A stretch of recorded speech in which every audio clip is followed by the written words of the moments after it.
Good day, ladies and gentlemen. My name is Jason, and I'll be your conference operator today. At this time, I would like to welcome you to the Ford Motor Company fourth quarter 2022 earnings conference call. All lines have been placed on mute to prevent any background noise. After the speaker's remarks, there will be a question and answer session. To ask a question, you may press star then one on your touch-tone phone. To withdraw from the question queue, please press star then two. At this time, I would like to turn the call over to Lynn Antipas Tyson, Executive Director of Investor Relations. Thank you, Jason. Welcome to Ford Motor Company's fourth quarter 2022 earnings call. With me today are Jim Farley, our President and CEO, and John Lawler, our Chief Financial Officer. Also joining us for Q&A is Marion Harris, CEO of Ford Credit. Today's discussion includes some non-GAAP references. These are reconciled to the most comparable U.S. GAAP measures in the appendix of our earnings deck. You can find the deck, along with the rest of our earnings materials and other important content at shareholder.ford.com. Today's discussion also includes forward-looking statements about our expectations. Actual results may differ from those stated. The most significant factors that could cause actual results to differ are included on page 24. Unless otherwise noted, all comparisons are year-over-year. Company EBIT, EPS, and free cash flow are on an adjusted basis, and product mix is volume weighted. I want to call out a few near-term key IR engagements. On February 15th, Jim Farley and John Lawler will participate in a fireside chat in New York with Rod Lache at the Wolfe Global Auto Tech, and Mobility Conference. On March 23rd at the New York Stock Exchange, we will hold a teach-in about our new Ford Plus segment reporting. This event, featuring John Lawler and Kathy O'Callaghan, our controller, will be webcast. And I'm also pleased to share that our next Capital Markets Day will be Monday, May 22nd at our headquarters in Dearborn, Michigan. Please save the date. We'll have more information about this over the coming weeks. Now I'll turn the call over to Jim. Thanks, Lynn, and hi, everyone. We appreciate you all joining us. I'll start by addressing the obvious. Our fourth quarter and full year financial performance last year fell short of our potential. And while we generated record cash flow, we left about $2 billion of profit on the table due to cost and especially continued supply chain issues. These are the simple facts, and to say I'm frustrated is an understatement because the year could have been so much more for us at Ford. Now, I know the question you must be asking, why Ford with that incredible product lineup and all the restructuring overseas? Why aren't you delivering higher profits and more competitive margins? And it's the right question. So while we're making progress, it's hard work.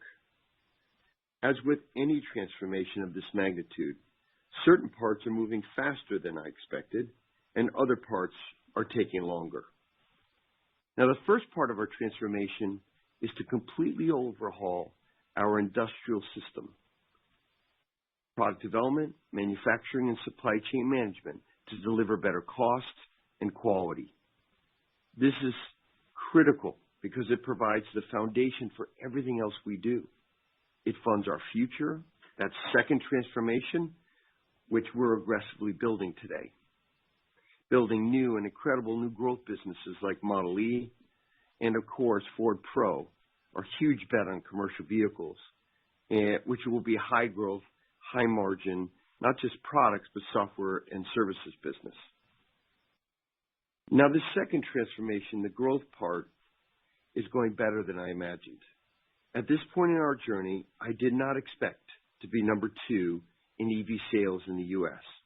I didn't know that Lightning would be completely sold out, and I didn't predict that Blue Cruise would be the best hands-free autonomy system in the market, or that Ford Pro software sales would be growing off the charts. And that doesn't even touch all the incredible next-generation EVs and software platforms that will soon be entering the market. Bottom line, in a double transformation, we have to significantly improve our cost and our quality, but at the same time grow to fulfill that huge promise in Ford Plus. And frankly, the first part of the transformation has not moved fast enough. Now, this is what we should be known for. It's our legacy. and we'll show we can do it again. We have deeply entrenched issues in our industrial system that have proven tough to root out. Candidly, the strength of our products and revenue has masked this dysfunctionality for a long time. It's not an excuse, but it's our reality, and we're dealing with it urgently. Over the past year, we have made sweeping leadership changes and brought in world-class talent to re-energize and rebuild a leading industrial organization. We've committed company-wide to implement a lean operating system that will scrub billions of dollars of waste out of our company. And we are shining the light on every inch of our legacy business with knowledge that we must do better every day. This has been humbling for both me and our team. That said, I have never been more convinced about our plan. I cannot wait to get into work every day because I'm so optimistic about our plan and what we are creating here at Ford. Now, I respect our competition, but I would not trade our places with anyone. Why? Because we have a real strategy to grow. We have incredible products, both on the road and the ones you haven't seen in the pipeline. And I believe we now have a world-class leadership team made up of new and existing talent ready to compete and win. These strengths will shine through. Ultimately, the proof will be in our results. That's exactly how it should be. We appreciate those who place their faith in Ford, and we are committed to creating value for all of our stakeholders. So with that, let me quickly cover some areas of focus. First, we remain committed to disciplined capital allocation. Now, you saw this in the actions we took in Brazil and India and most recently in Argo. And now, South America and IMG are healthy and generating sustainable profits. This work is never done and will continue to be the focus for us going forward. Our balance sheet liquidity remains strong, and our ability to generate free cash flow has really improved significantly. And this is allowing us to accelerate our investment in growth, of course, electrification, but also pro and software, while importantly, also returning capital to our shareholders. And we now have created 3 distinct customer-facing business segments, Blue, E, and Pro, which have given us greater clarity and insights into each of these businesses and how we can improve each of them uniquely. So let me cover a couple highlights. I'm going to start with Pro, my favorite, the not-so-secret weapon at Ford. Ford Pro embodies all of our growth levers, and it capitalizes on our commercial vehicle sales leadership and scale to build a world-class ecosystem that delivers great value to our customers and profitable growth for us at Ford. In North America, our vehicle share is almost twice that of our closest competitor. And in Europe, Ford has been the number 1 commercial vehicle brand for 8 years in a row. Let me bring this point home. Here in North America, home market, Super Duty, our most important pro vehicle, owns half the mining business. It owns half the emergency response business and half the utility business. And the requirements for all these customers are complex. They're not going to commoditize. And they require a partner who deeply understands these unique businesses and is dedicated to providing a mix of vehicles, but also services that can improve uptime and total cost of ownership. And we know these customers will pay for software that will enhance their productivity. Now, we're going to future-proof this business by leading the commercial electrification solutions as well. Both at E-Transit and F-150 Lightning today, E-Transit is already America's top-selling electric van with 73% market share. 60% of all of our U.S. fleet managers plan to add an electric vehicle within the next 2 years to their fleet. And that's even before the $7,500 IRA tax credit that was announced and applies irregardless of the location of raw materials or batteries. This year, Pro really gets going. We introduce our most important vehicle gets refreshed, the new Super Duty pickup, and in Europe, the Super Duty equivalent, we have an all-new one-ton Transit. And Ford Pro's high-margin software business will continue to grow, especially software for fleet management, telematics, and charging. Last year, these subscriptions for software grew over 70%, reflecting new software offerings, better platform for our software and contracts, and growth in fleet charging attach rates, which are close to 50% now. We're also increasing our sales of parts and services via a network of 1,000 mobile service vehicles on the road in North America and Europe, and over 1,400 specialized commercial vehicle dealerships, many of which open 24/7. In fact, last year, mobile service repair orders increased 85% for us in Pro. And this improves the customer experience while importantly increasing the attach rates of our high-margin parts business.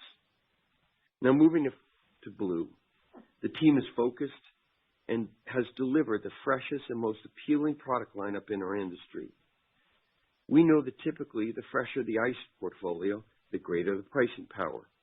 So our decision to move away from sedans and commoditized utilities to vehicles like Bronco Sport and the Big Bronco, the Maverick, the Puma in Europe, and hybrid powertrains has really paid off.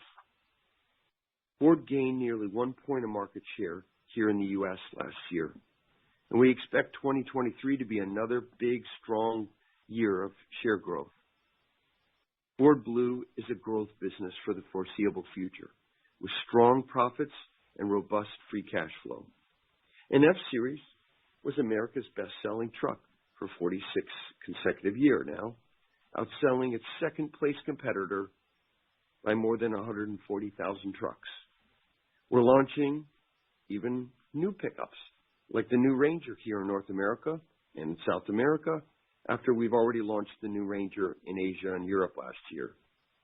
In addition, Blue is going after billions of cost improvements, from engineering to manufacturing to our bill of material.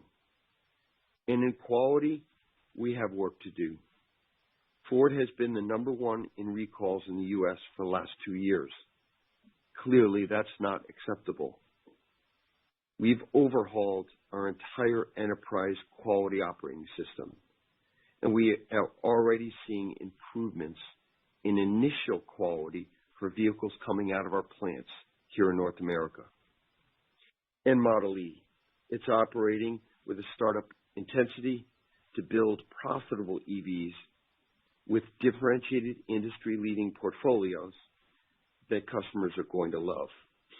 In the U.S., our EV sales growth is twice the rate of the EV segment, and more than 60% of our Model E customers are new to Ford.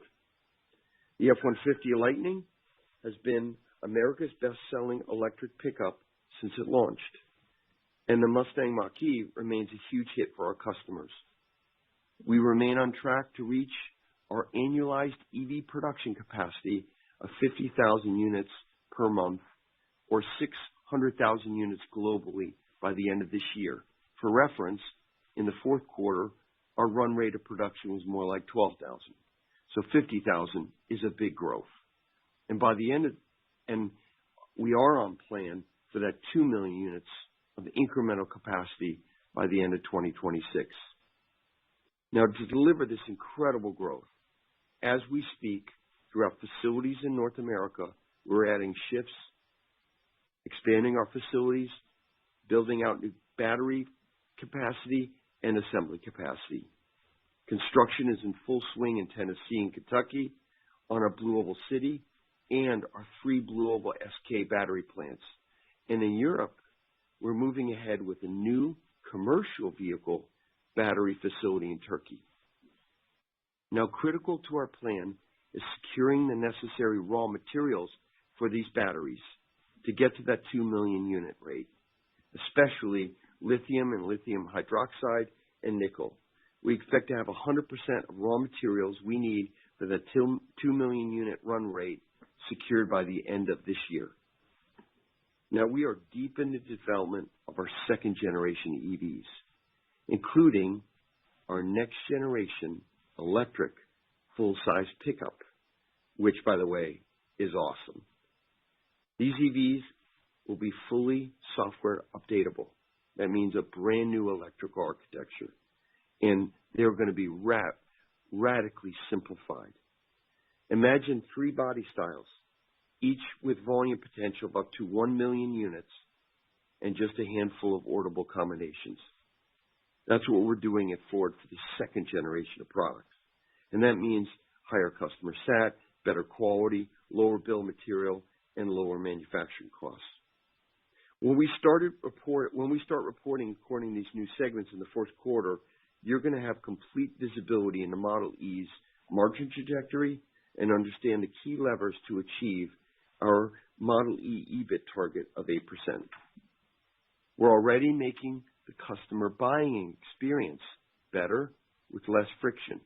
Now, this is only going to accelerate when the new Model E dealer program takes effect in January next year.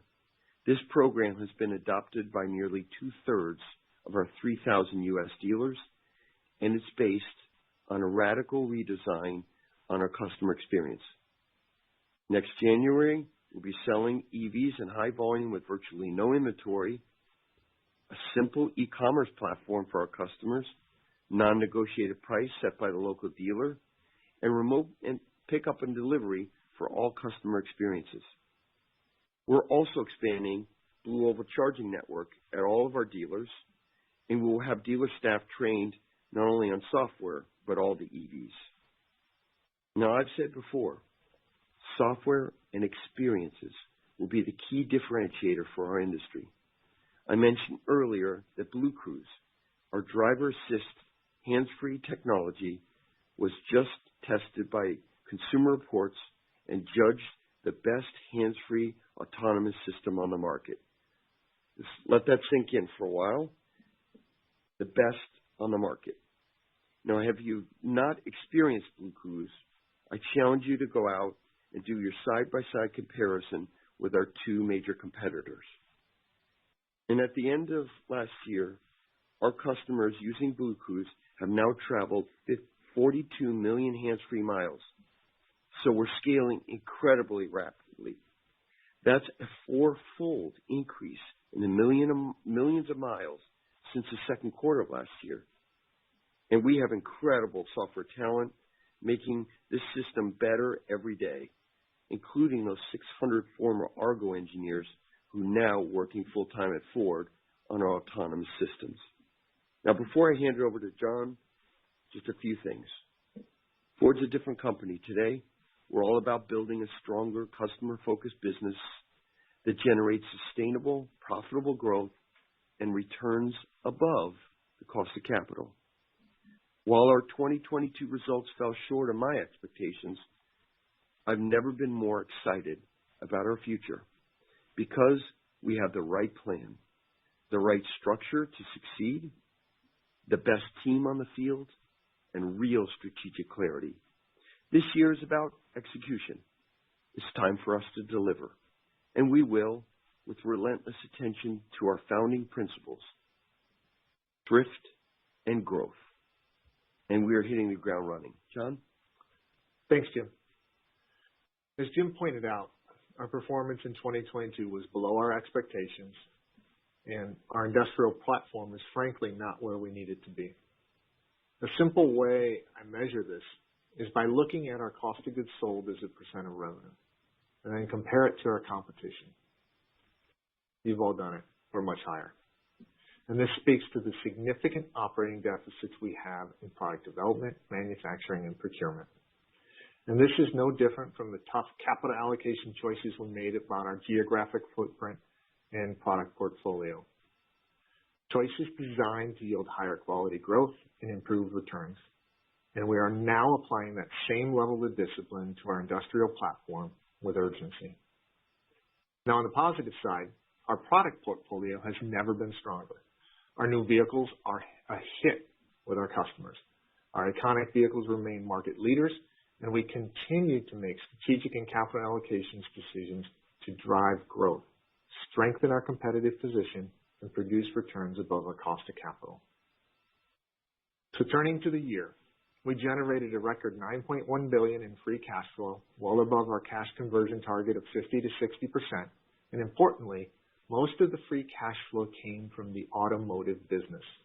And this reflects more disciplined capital allocation, including the restructuring of our operations outside of North America, which until recently was a significant source of cash burn. Now, our balance sheet remains strong, and we ended the year with $32 billion of cash and $48 billion of liquidity.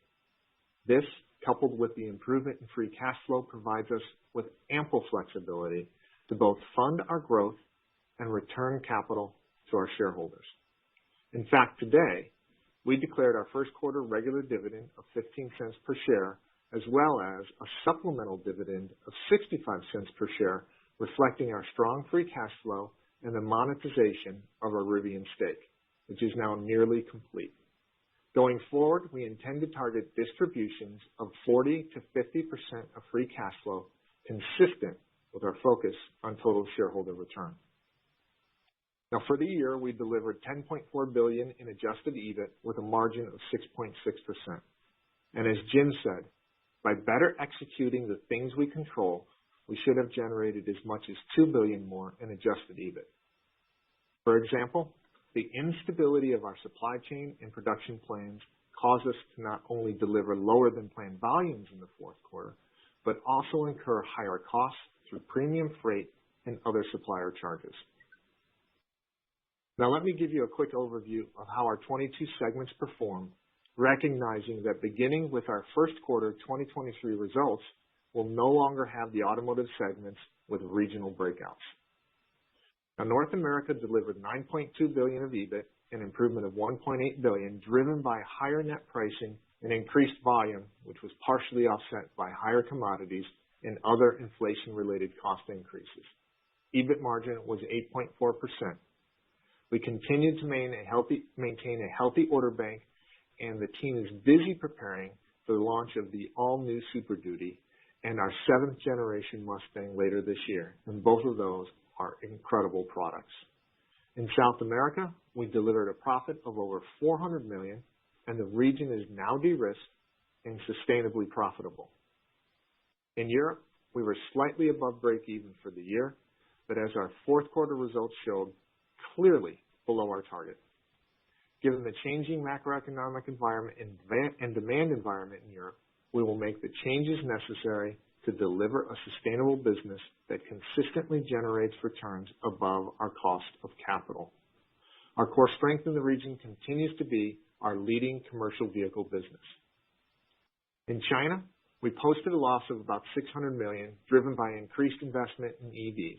Lincoln continues to be our profit pillar in the region, but clearly we have more work to do to ensure our business is growing, sustainable, and delivering appropriate returns. Our International Markets Group earned more than $600 million, driven by the launch of the all-new Ranger and our decision to exit India. And similar to South America, the region is now primed for sustainable profitability. And finally, Ford Credit had another solid year, delivering EBT of $2.7 billion, which was down $2.1 billion from the prior year, reflecting lower credit loss and lease residual reserve releases, lower financing margin, and lower lease return rates. Now, given the continued uncertainties in the macro environment, I want to provide some context to how we're thinking about 2023. For the full year, we expect to earn $9 to $11 billion in adjusted EBIT, and that assumes a SAAR of 15 million units in the U.S. and 13 million units in Europe. We expect to generate adjusted free cash flow of about $6 billion, and for capital expenditures to be between $8 to $9 billion. Our adjusted EBIT guidance includes various headwinds and tailwinds that we believe could impact our business in the coming year. And for example, when you think about the headwinds, they include an expected mild recession in the U.S. and a moderate recession in Europe, higher industry incentives as supply and demand come back into balance, Ford Credit EBT of about $1.3 billion, and that's about $1.4 billion lower than in 2022, reflecting unfavorable lease residual and credit losses and the non-reoccurrence of derivative gains. We expect a continued strong dollar.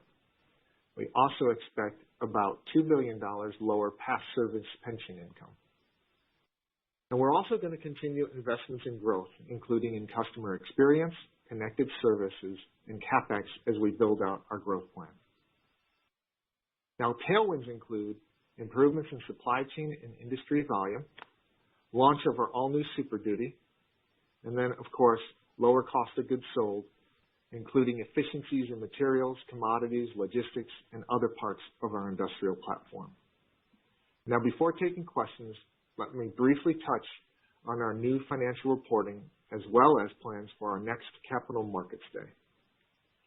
On March 23rd, we'll hold a teach-in at the New York Stock Exchange. And I'm really excited about this opportunity because it'll be our chance to take you through how the new Ford Plus segments will alter our financial reporting. The changes will include how revenue, cost, products, and assets are assigned to each segment. At the teach-in, we'll also share our recast financials for both 2021 and 2022. And we hope many of you join us at the New York Stock Exchange in person, but we will also broadcast a webcast live, and we'll post a toolkit and other materials to orient you around all the materials and help you migrate your models. Now, the teach-in will not be a strategic update.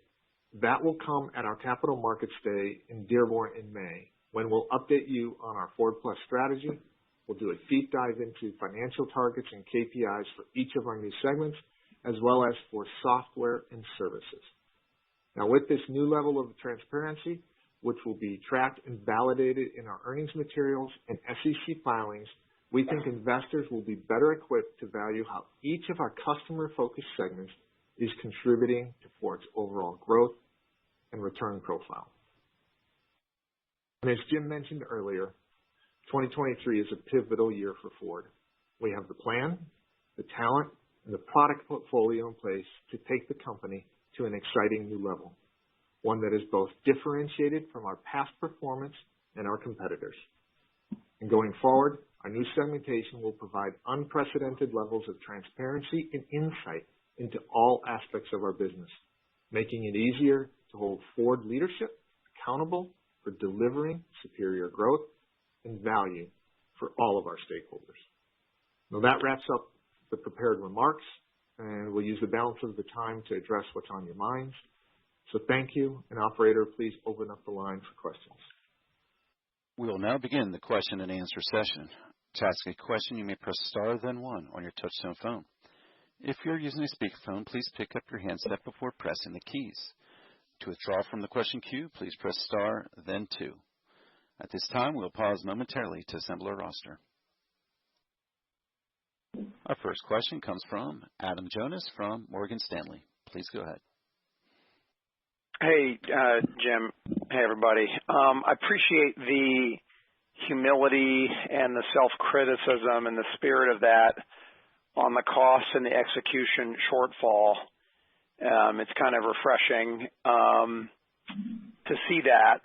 But, you know, when you begin the description about it and how frustrated you are, Jim, and how it's not good enough, I was getting all excited to hear some details. And there's just not a lot here, okay?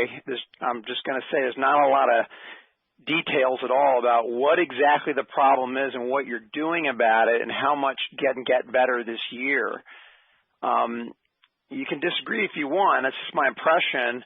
I want to know what it is, and because $2 billion on the table, frankly, that's 130 bits of margin. I mean, that's going to go to the consumer anyway. So tell us that's just the beginning and there's way more to go. Do we have to wait until May for that, or is there anything else you can tell us to help model the company in the year ahead and what you're doing about it? Appreciate it. Thanks, Adam. No, there's a lot more to go. And, you know, the industrial system at Ford is a huge opportunity for us. And we have spent the last several months really getting deep on where we need to go. So, John, maybe you could share what we're feeling comfortable in sharing, but you're going to hear a drumbeat from Ford on this all during the year. Yeah. So, Adam, I think if you just step back and look at the three elements of the industrial platform, there's opportunities across each. If you look at our product development system and in our engineering, the level of productivity that we have, so think about $1 of input and what you get out for that $1 of input, is probably about 25 to 30% inefficient. So we should be either getting more product through the pipeline or our costs should be significantly lower. Now, we have to be very smart about how we go about doing that because we've got incredible products in the pipeline and there's a huge opportunity on that front, but we also have to balance the quality as well. And so when it comes to our engineering, I think you should think about it that way, and that's what we're going after. Our supply chain, there are issues across the supply chain. It cost us, as we talked about last year, at least $1 billion in premiums that we had to pay, increased freight, premiums on chips, premiums on disruption that we caused our suppliers because our schedule stability was probably worst in class. And fixing that and the root cause that gets to that will drive incredible opportunities for us. And let's say that for 2023, it should be at least an incremental $1 billion, at least. And then when you look at our manufacturing system and you go through our plants, you look at the level of working capital we have in, you look at our production schedules, you look at the complexity and what it does for the time that it takes us to build a vehicle, and you understand just how inefficient that is. And then you bring that back through, that complexity back through the supply chain, and you talk about the number of changeovers that our suppliers have to make to produce the complexity that we have and the time that adds to production and the time that adds to cost and the issues that it drives through. So those are just some of the tip of the iceberg of the things we're going after. And then if you go back and you look at it, as I said in my remarks, just you look at the math and you look at our cost of goods sold relative to our revenue and then compare that to traditional OEMs, let alone the new OEMs, and you see the size of the prize that we're going after. And you know what's changed, Adam? I think the answer is we just have to show you guys. I mean, that's where we're at. We have to deliver it. But as Jim said, as we're taking this lean approach and getting into it, there's a very systematic way we're going at it now, and we are very focused. And we know that this is the number one thing that needs to get fixed in the first part of our transformation. And Adam, I'd just like to add, you know, as a CEO, there's a lot of choices. They're all very consequential. When it comes to the approach to do this, the most important thing for me is that it's sustainable. When you look at Ford, we have cut in the past and it grows back, or we have cut everywhere and not really focused on the industrial system. So for me, the approach that we're taking that's very different and very difficult is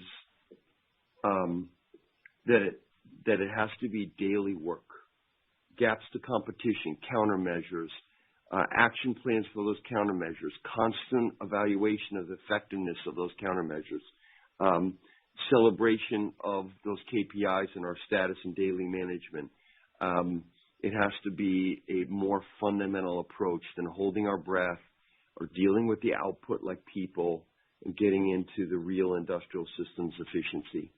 And that is a cultural change as a leader. It's a behavioral change. It is not just a program. Thanks, Jim. Thanks, John. We'll connect later. Appreciate it. Thank you. Our next question comes from John Murphy from Bank of America. Please go ahead. Good evening, guys. Just kind of wanted to follow up sort of on a similar vein.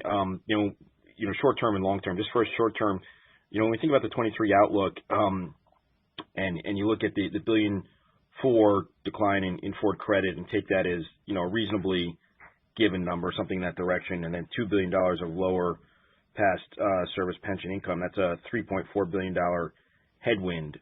But sort of at the midpoint of the range, you're talking about EBIT being roughly flat. So that, that sort of indicates a very significant $3 billion plus improvement in the core business, which is a lot to kind of believe when you're looking at sort of the headwinds and the issues that you just faced. I'm just curious if you can comment on that and maybe kind of walk us to, how we can get comfortable, like we'll see a $3 billion plus improvement in the core business this year. And I mean, and how do you get these supply chain issues fixed when some that are a bit outside of your control? And what we hear from suppliers is volatilities in schedules, and it's not just specific to Ford, are still pretty volatile. Yeah, thanks, John. It's a great question, and that's exactly it. The headwinds are, $4.5 to $5 billion, as we pointed out, and we said we expect on the tailwinds our pricing to be about neutral. The market forces, I think, are going to drive average transaction prices down. We think probably around 5%, and that'll come some from the dealer margins, but also from higher incentives. And then you step back from it, and we do have the new Super Duty, and we expect that to be a positive, and we also have a very strong order bank on our commercial vehicles. So we're looking at pricing being about flattish. We said volumes, there's a slight opportunity as industry comes along, so the rest of it falls into cost reductions, and that's exactly right. When you look at those cost reductions, you have to see what's happening relative to the material. And in material, there's two phases there. There's one, we do expect commodity prices to come off a bit, to improve a bit. But we also have significant opportunities in our material cost, and we have several initiatives going on to identify those efficiencies. We also have quite a bit of cost when you talk about schedule stability. I don't have the exact data from the competition, but when I look at our schedule stability, there are significant opportunities through changes that we can take to improve that schedule stability, which will flow straight through to lower surcharges from the supply base, because they have to deal with that instability, and there's cost that that drives, as well as the significant premiums we paid in freight for expedites, air freight, et cetera, to just try to keep the plants going and keep our suppliers' plants going. So those are two immediate actions that we can take based on the inefficiencies we saw in 22 that cost us the $2 billion. And then on top of that, we have to build through the core industrial platform just productivity and efficiencies to drive even more improvements. So that's how we're thinking about it, and that's how we're going about it. Okay, that's actually incredibly helpful. And just on the long term, I mean, you'd mentioned, Jim, about scrubbing things foundationally and really getting to, some costs that are excess. And I appreciate, the three areas you've highlighted. But as we look around the world, I mean, Europe is, had fits and starts of making us all kind of excited that it's going to work, and then it doesn't, from time to time. And, China, you kind of been chasing competition there, and it hasn't really paid out for you. But there are two very important parts of Europe and China that are very strong for you. Commercial vehicle in Europe is incredibly strong. So could we just strip Europe back to pure commercial vehicle, and could China just strip back to pure Lincoln, two places we know you're making money, and cut out the other stuff, so that you can actually fund the transition that you're talking about? I mean, it just, we kind of all dance around this stuff, and you've headed in this direction with the global redesign, but there's real opportunities here to be really profitable. No, you hit on it, and I'm glad we're getting into some of the strategies. I mean, I would think of China business similar to what we've done in South America and IMG. Small but profitable. Focused. We've been in the past in China kind of small but focused on everything. And Lincoln and our commercial with JMC is very profitable and an important business, but they have to make the EV transition. And, I don't think you can be globally successful in the EV business if you don't compete with the Chinese. I mean, they're going to come to Europe. They're already there. They're going to come to the U.S. BYD is a powerhouse. Geely, there's so many others. And so we believe China is very strategically important for us. But to win there, we have to make those businesses transition profitably to EV. But I would think of it as kind of small and focused, maybe even more than the past. And Europe is definitely, we have a great CV business, commercial vehicle business that now is getting electrified. So we're like making that transition now. We have a new Ranger, the electric version of Transit, one-ton Transit, and all of them. We have a new manufacturing site in Romania that's really scaling up now in commercial. So we have a really strong business. And the decision really is how much do we need, how many engineers, how many people do we need in Europe, and how big of a profile do we need in passenger cars? That's the decision. We've already, electrified Cologne, and that's really the decision. It's not the right time to talk about where we're going to go, but we know exactly our strength in Europe, and we know what we need to do. So, and you won't have to wait long to hear from us on these things. Okay. I've got more, but I'll get back in the queue. Thank you very much, guys. I appreciate it. Sure. Thanks, Jim. The next question comes from Rod Lache from Wolfe Research. Please go ahead. Hi, everybody. I think, John, you said in response to Adam's question that variable costs would come down by at least $1 billion, but at the same time you're acknowledging that pricing could easily be more than $1 billion negative for a $100 billion North American business with 5 points of average transaction price decline. Can you maybe give us a little bit more insight into that? And can you provide a few specific KPIs that would demonstrate progress on structural costs? They were up another $2 billion in 2022. Yeah, so on the pricing, we do see the broad market coming in at about, transaction prices falling about 5%. Some of that's going to come out of the dealer margins, of course. It's not all going to come from us. But we also have upside, Rod, with some of the launch of the new vehicles. We won't see as much of a price compression there. So we see pricing net for us next year being about flattish. And so don't think about it as we're working through 23 as being a negative $1 billion. And then I would say that when it comes to the cost reductions, I think what we've got to start showing is, one, that we're getting leverage out of the business. If we're growing the business, that our cost of goods sold is growing at a much slower pace. And that as we're coming out with new vehicles, our cost per units are coming down, so our margins are improving. When you look at the design of our vehicles and you compare it to competition, I think if you go through those benchmarks and you go through those teardowns, you can see that there's a tremendous amount of opportunity for us to design out complexity. And you should see that coming through complexity reduction KPIs on our vehicles. I think that'll be key. And it not only will be in the order combinations, but also in the parts complexity and the number of parts. And what we'll be doing is, as we move forward through this year, especially at Capital Markets Day, we'll be providing more details on those KPIs. But it's the key areas. You should be seeing how much productivity we're getting out of $1 of engineering. And we should do something around that from a KPI standpoint, because these are the areas that we need to improve. Okay. Rod, some of the things I think about, some of the things I think about is the number of complexity sequencing centers we have. Our line side complexity, number of parts sitting on the side of the line, our inventory turns inside the plant. And on the supplier side, it's going to be transparency. We have full transparency down to tier 3 in our supply chain. It's very important to operationalize better quality and cost. On the engineering side, it's also indirect. What's the ratio of indirect to direct engineering that we're spending?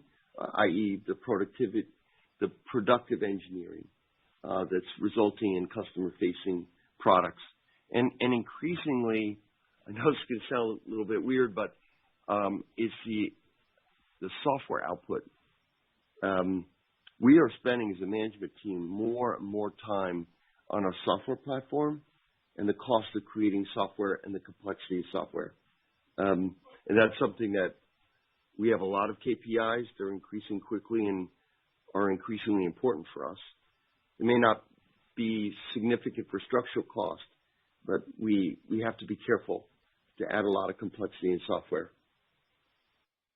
So just to put a landmark out there, you think a year from now we'll be looking at structural costs that are up or down, obviously ex pension, because you have this $3 billion cost reduction plan. And then I have a second question just on Model E.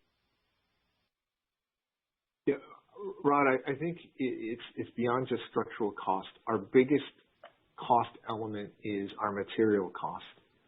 We will continue to invest in our growth-related investments, so connected services, the software, as Jim talked about. We're also continuing to invest, as you know, in our build-out of our batteries, so our spending-related costs are going to go up. Volume will drive manufacturing costs, which is in our structural costs. So there will be puts and takes on the structural costs. Our biggest opportunity is in our level of material cost that we have. It's the largest cost element on our income statement, and it's where we are most uncompetitive. Yeah. Okay. So we're going after everything, but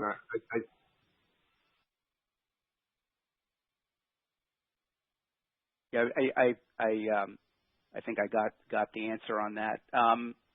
Maybe just to switch gears on Model E, if I can ask Jim a question.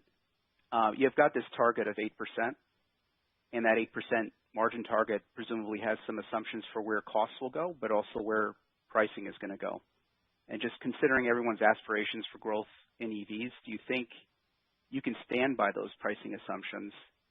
Or maybe a different way of asking you this is, do you think you can sell a $40,000 electric crossover with a 20% gross margin?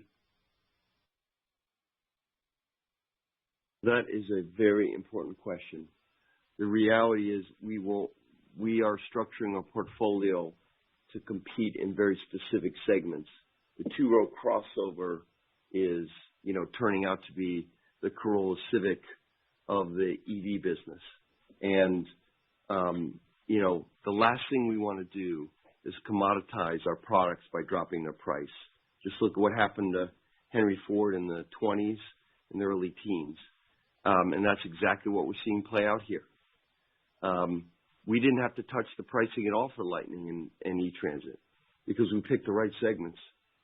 But the real driver of our future profitability on Model E is these second cycle products. We didn't know what we didn't know when we designed these first three products.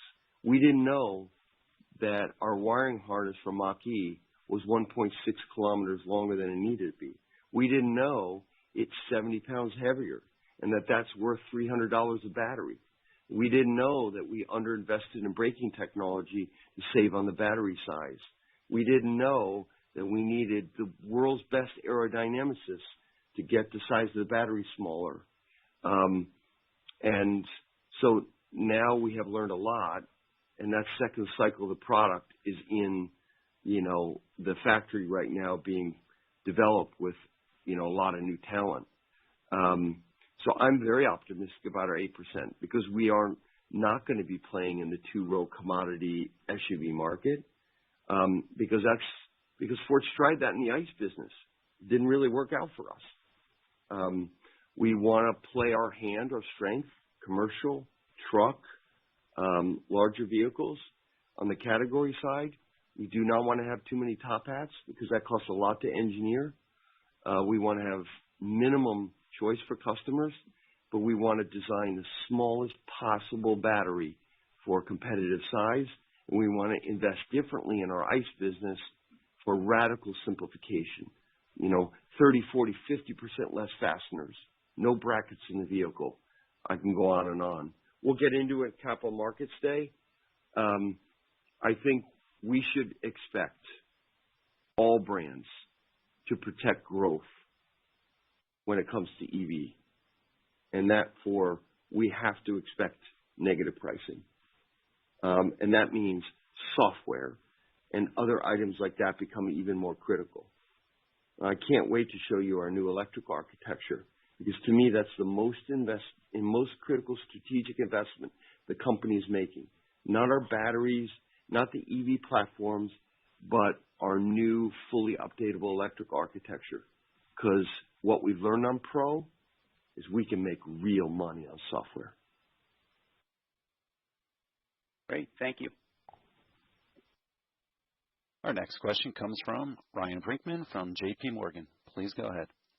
Hi. Thanks for taking my question. Maybe to follow up on that, I heard you say in the prepared remarks that revenue for software, services, and charging rose 70% year over year in 2022. I remember you discussing like a potential $20 billion market opportunity by 2030 with a lot of excitement around Pro at the last Investor Day, target for 33 million connected vehicles in 2028. But have you dimensioned how large or profitable this business may be currently, or are you able to share any more interim goals, such as what your expectations are for services revenue or services revenue growth in 2023, or what the next catalyst might be here for this business, such as, I don't know, the number of vehicles launching with Blue Oval Intelligence or anything else we should be monitoring? Right. Yeah, great question. We're going to see that on Pro first, and this year's a breakout year for Pro because we have brand new products, both core in Europe and U.S. Our highest volume, highest profit vehicles are all new. So a very important year for us. I would say we absolutely have a fantastic business plan that's very specific about software and physical services. The biggest opportunity for us in the short term is the after-sales business. Only 10% of our Pro customers do business with us, and we hardly do any financing with them. And so between financing and parts and service, we have enormous upside in the short term. And, those are very profitable parts of our business. So I would think of it this way, Ryan. It's like the software is starting to drive a closed loop where the customer wants to do more physical service with us. We have all those mobile units, more and more dedicated dealers, and more of our commercial customers, because of the use of the software, is coming back and buying parts for us. And then the next level of performance is really going to be prognostics. When we could predict a failure in all the vehicles, like you see on John Deere and Caterpillar, and then drive that into our physical repair facilities, we're going to see a much larger retention in parts and service. So I think the basics of the business are, these are profitable vehicles. We've got new ones coming out. We're going to grow that. We blew through our parts and service profits and revenue for Pro last year. It's almost like we can't even predict as that software starts to really drive a different behavior for our customers, the growth in parts and service. But that's the monetization in the short term for these services in the integrated ecosystem. And then long term, the real game changer, kind of like autonomy in the retail space, is going to be that prognostics. Great. Thank you. Our next question comes from James Picariello from BNP Paribas. Please go ahead. Hi, guys. So, the third quarter, negative pre-announcement had a narrative around it, right? It was very high mix on wheels inventory that you couldn't ship, and the additional $1 billion in supplier costs. And I know Adam, hit on this in his question, but this quarter is missing that storyline. I know it was mentioned that you have line of sight to $2 billion in profit that you left on the table, but what could really turn around, almost immediately in this first quarter in 23 here, in terms of like what operational mishaps will reverse in the coming months and quarter, whatever the time frame might be.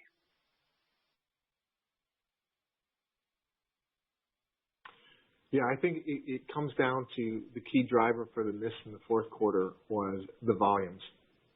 And the volumes was on availability of key commodities, primarily chips, and the fact that many of our suppliers had equipment issues as they were ramping. We think we've worked through a lot of those issues on the ramp in our supply chain. And as far as the rate and flow on the commodities, the chips, it continues to be hand-to-hand combat, but we're putting corrective actions in place. We've got better pipelines from brokers and spot buys, and we're working very closely with our supply chain down to the tier 2 chip suppliers. So it's execution, it's changes that we're putting in place on the rate and flow, and it's being more efficient in our scheduling and the stability of our production to reduce expedited freight, expedited cost at our supply chain, et cetera. So part of it's operational, part of it's what we're doing working with our supply chain partners, and part of it is getting through the hump on ramping up run rates, et cetera, throughout the system.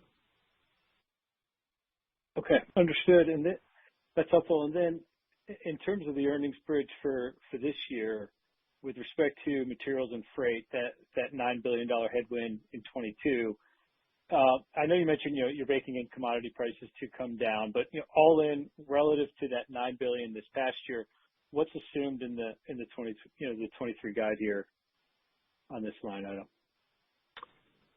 Right. So if you look at that, it's at least $2.5 billion, depending on where we fall within the range of the guidance. So I think that would be a start point, and then we would go from there. And of course, we're going to be working to do better than that, but that's what we see so far. So at least $2.5 billion positive.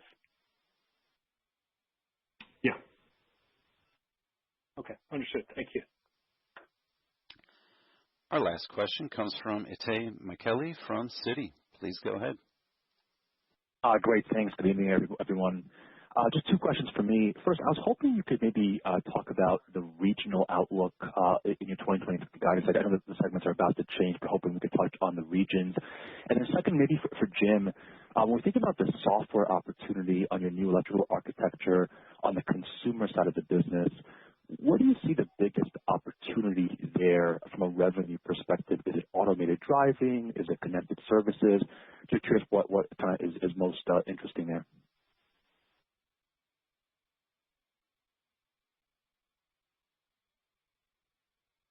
Yeah. So on the regions? Yeah. I think what we would have to say is that given that we're moving to our segments for 2023, we're not going to be reporting the regions.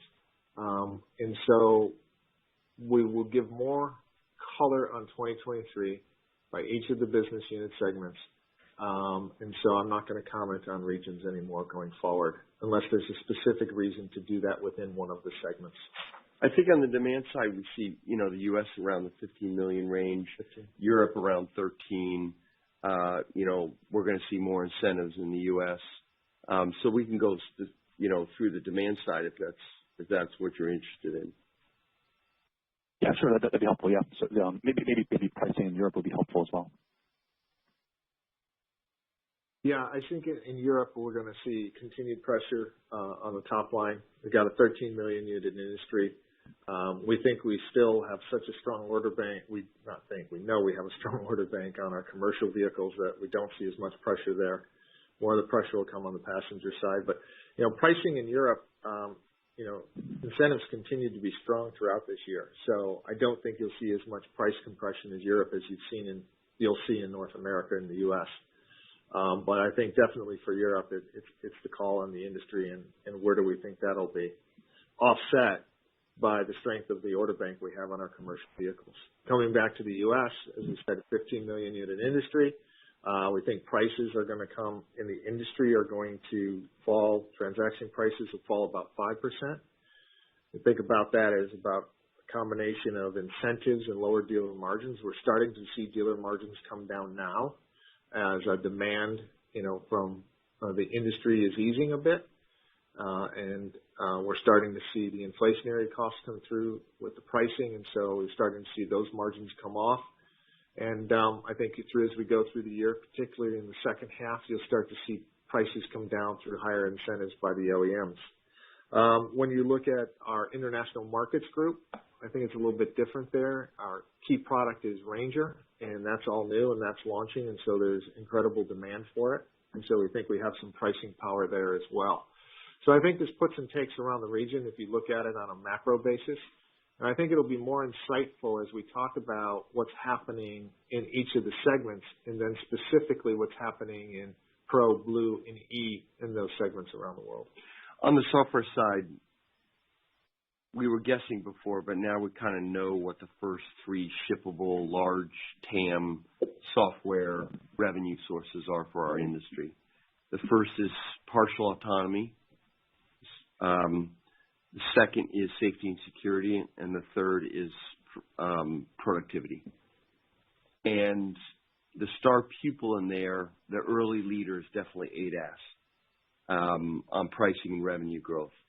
I mean, the growth we're seeing, the demand we're seeing for Blue Cruise and all ADAS features is really driving a lots of software shipment. We're about to ship our second cycle of Blue Cruise already, and we are really starting to see that is clearly what customers want revenue-wise. And I do believe in this first, 3-4 years of software to the car, that ADAS, that level 2, level 3 system is really the most remarkable, TAM. However, in the background for Ford, the productivity software in Pro is really important. It's maybe unique to us, but it is a very important part of our software revenue, which we will lay out in May. You'll see more specifics on it, but it's very profitable. The customers love the data, and they have a higher demand for the data and the software than the retail customer. I think the slow burn, the one in the background that I'm super excited about, is the third leg of the stool of safety and security. Not like, someone stole your car, but it's video content, a lot of it tied to insurance. So this is going to be a really interesting area. Kind of think of your car as an extension of your Ring and all the safety and security you have in your house now, all that technology. The car's going to be another node on that. It'll go for everything from, teenage drivers to all sorts of things, and that video capture is going to be the essence. Another reason why we think our next electrical architecture is so strategically important for the company, because we want to embed that hardware and software and adaptability in the electrical architecture so we can ship the software, better software than our competition on safety and security, even if it's a little fuzzy on what the features are today. Perfect. That's all very, very helpful. Thank you. This concludes the Ford Motor Company fourth quarter 2022 earnings conference call. Thank you for your participation. You may now disconnect.